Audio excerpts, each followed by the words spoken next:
বিগত 2রা জানুয়ারি আপনারা দেখেছেন সিন্ডিকেট সভাকে কেন্দ্র করে এক প্রকার অসাধু ছাত্র, এক প্রকার ওই স্বৈরাচারের দোসর, ওই 1971 সালের পরাজিত শক্তি এবং 24-এর গণ অভ্যুত্থানের পরাজক শক্তি মিলে অপপ্রচার চালিয়ে বাংলাদেশের সবচেয়ে জনপ্রিয় ছাত্র সংগঠন, বাংলাদেশের সাধারণ শিক্ষার্থীদের আইকনিক ছাত্র সংগঠন, বাংলাদেশের সাধারণ শিক্ষার্থীদের আবেগ অনুভূতির শেষ আশ্রয়স্থল বাংলাদেশ জাতীয়তাবাদী ছাত্র দলের ভূমিকাকে প্রশ্নবিদ্ধ করার জন্য রাতের আধারে একটি মব ক্রিয়েট করে বাংলাদেশের সর্বোচ্চ বিদ্যাপীঠ ঢাকা বিশ্ববিদ্যালয় ক্যাম্পাসে আমাদের নামে অপপ্রচারে লিপ্ত হয়েছে। কিন্তু আমরা কি দেখলাম, আমাদের মাননীয় প্রক্টর মহোদয় ইতিমধ্যেই তিনি তার বক্তব্য করেছেন, বলেছেন যে হেনস্থার মতো কোনো ঘটনা ঘটেনি। প্রিয় সহযোদ্ধা বন্ধুগণ, আমি ভিসি মহোদয়কে উদ্দেশ্য করে বলে দিতে চাই,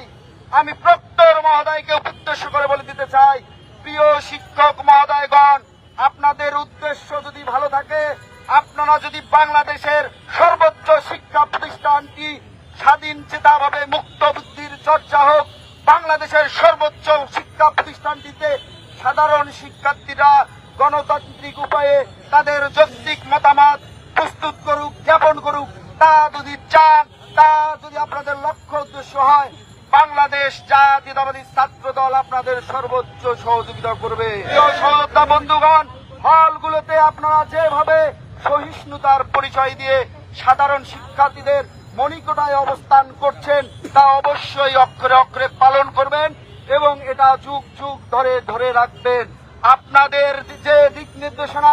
আমাদের জাতীয়তাবাদী ছাত্র দলের সাংগঠনিক অভিভাবক দিয়েছেন আমাদের মাধ্যমে, তা ইতিমধ্যে আপনারা পালন করলেও তা যাতে কোনোভাবে ব্যত্যয় না ঘটে সে ব্যাপারে সজাগ থাকবেন। প্রিয় সহযোদ্ধা বন্ধুগণ, আপনারা কনসার্ন হয়েছেন বলেই আজকে একটি সংবাদপত্রে আমাদের নামে যে অপপ্রচার ছড়িয়ে পড়েছিল, তারা আমরা ট্যাকেল দিয়ে সাধারণ শিক্ষার্থীদের বোঝাতে সক্ষম হয়েছি। আমরা বিশ্বাস করি সংবাদপত্রের প্রতিটি ভাই এবং বোনেরা আমাদের ঐকান্তিক সহযোগিতা করবেন। আপনাদের সহযোগিতা পেলে আমরা বাংলাদেশের সকল ক্যাম্পাসে